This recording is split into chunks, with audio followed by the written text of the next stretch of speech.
Join us, celebrate, share, and watch these upcoming videos as we try to spotlight and illuminate some positive people in our community. Thank you for watching these videos from Higher Definition.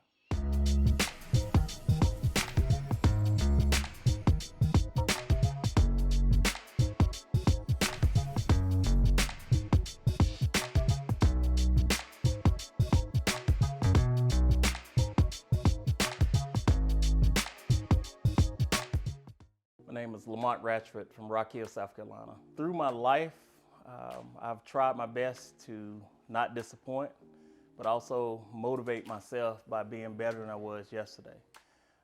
Sometimes that's hard, sometimes it's challenging. Sometimes you just need a break from yourself. Definitely a person that is considered probably ADHD, or always thinking about something. But that has helped me throughout life. That's helped me obtain things that I never thought was possible. My father is probably, or is the biggest motivation for me as a man. Growing up, I watched my father work 60, 70 hours a week, not taking family vacations because he was trying to make sure that my family, our family growing up, our siblings had decent vacations.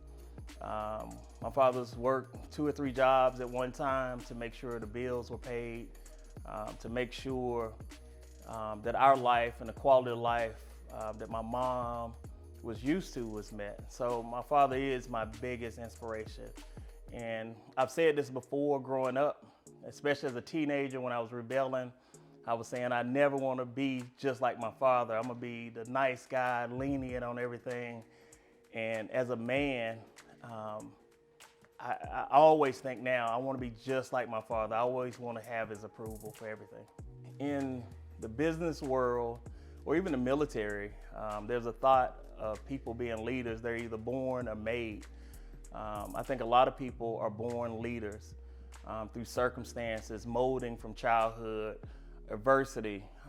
We all know the kids where other kids just naturally follow them. And probably if you think back to your childhood, those same people are leaders today. But also joining the military, you see the shy kid, the shy young lady who blossom into a leader with just a little nudging, confidence, and motivation that they became leaders. I'm a person that's probably a mix of the two, being the youngest of 3 kids. A lot of my leadership qualities was there when I was younger, but as I got older and went into the military, they were shaped even more. And then when I entered corporate America, with a lot of training, a lot of schooling, my leadership skills have developed to a different level where I can see things in a different way. I think the thing that gives me advantage in the business world and in life, is direct conversations and honesty. Sometimes that's looked at as a weakness when you're direct with people or have honest conversations. But for me, I try not to leave a situation where you don't know exactly how I feel and I know how you feel. I try to say things in the moment in a way that's healthy and professional, where probably in my teens, I didn't have that kind of tact to myself. And even there, I'm using the military term tact. But now I understand the importance of having honest and direct conversations. And in that same breath, probably one of the things I hate the most in this world is people who can't have honest and direct conversations. So my educational background is kind of different. I never saw myself going to college, tech school. Both of my sisters are combat veterans who served in wartime. And I always knew that that was the path I was going.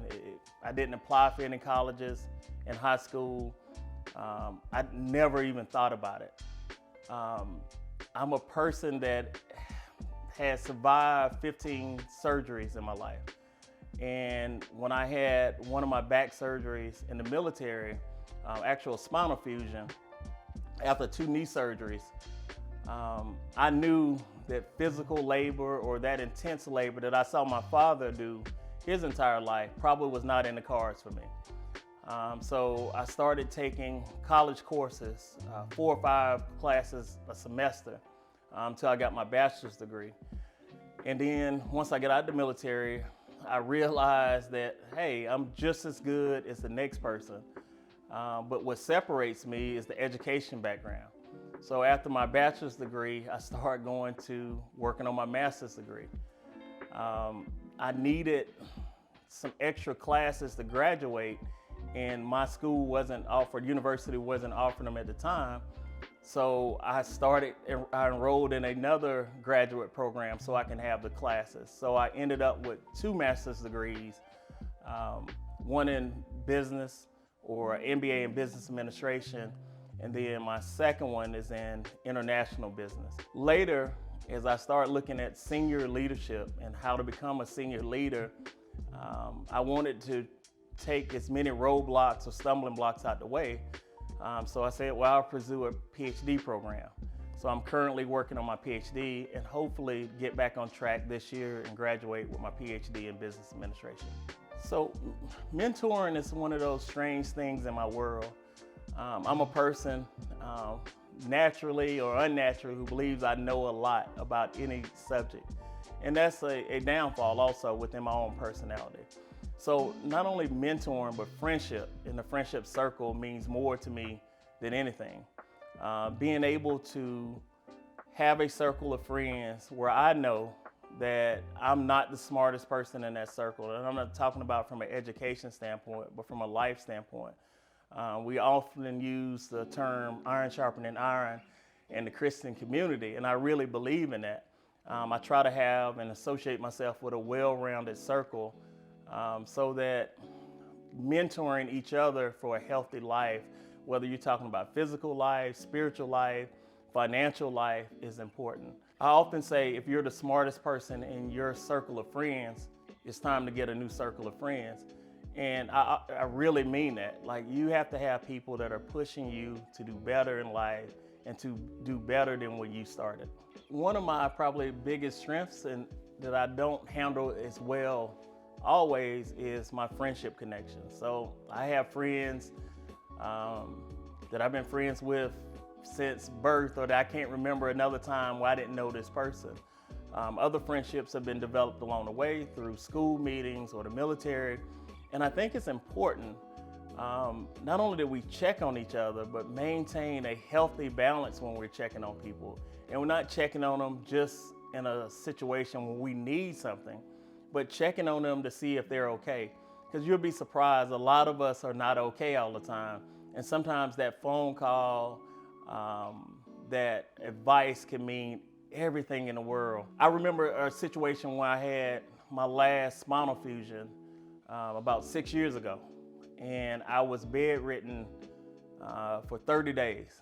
So as you can imagine, the walls were closing in on me. And having friends like Everett Abel, Demetri Caldwell to come check on me, to sit with me, meant the world. Not that they needed to do anything, but the presence of having another body, someone you could relate to, someone you could laugh with, even for those moments, because your mental health can really affect everything else, and especially for people who have surgery, your healing process. So from a motivation standpoint, the women in my life have been very important. I grew up with 2 sisters, 2 older sisters. My mother, of course, living in the same household. The do's and don'ts are things you don't say to a woman. Don't call her out her name. Don't disrespect them as women. That was instilled in me at a very early age, and often to see some of their relationships, how men treat women, to understand that people are not perfect. I watched my mom run our household, my dad working so much. It just made sense that my mom was the authoritarian in our household. And to watch my sisters as they've gotten older, being authoritarian and being just like my mom is important. And you know, from a family standpoint, having a daughter, a wife, that's been important because I don't want to be a failure. I don't want to look back and say I either treated them less than, or from my daughter's standpoint, set up some scenario where she sees me mistreating the women that she loves a lot in a way that will create her to think that's acceptable, whether that's putting your hands on, whether that's cursing them out. whether that's just not making them feel like they're the most important thing. My faith has, like all of us as young people, we grew up in the church. We spend probably more time in church than we do anything else at certain points in our life. And then as you become a young man, you think you don't need that, and it kind of wanes. I was in a position, unfortunately, to watch someone die in the military. And that's probably the most profound moment or the turning point of my life, watching someone literally pass away in front of me after a horrific accident. I knew how to call on God. I knew Jesus' name. Even though I might have been out in the streets or not living according to God's word, but my faith kind of reined me back in and made me look at life a different way. You know, a person that's been through 15 surgeries, you definitely have to have faith that tomorrow will be better. You know, at one point, I thought I would not walk in a normal way that I had been living a life. And it's probably nothing as a man that's more crushing to think physically that you won't be the same person. But my faith has brought me through that. Faith encourages me to not only launch higher definition, but to make it the best I can with the highest quality and giving it my all on everything I do. Starting the spotlights or videos within higher definition is very important for me. As we saw during COVID, this world has changed, and we saw the onslaught of digital technology on the way people communicated. One of the most important things for me in thinking and reflecting about higher definition, how can we make a change? And one of the things I thought about, there's not enough positive imagery. If you go back through the terrible times of COVID-19, there was a lot of death, destruction.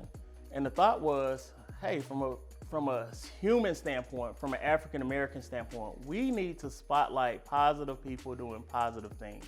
So it became very important for me, if I was gonna start this journey about videoing, but do it with high quality and excellence. Because for a lot of us, we would do anything in this world to hear someone's voice one more time that's passed on, or to see their face, to understand how they lived and how they thought about this world. So the small contribution I want to make to our community is to provide a spotlight of people doing positive stuff with positive impacts and positive meanings.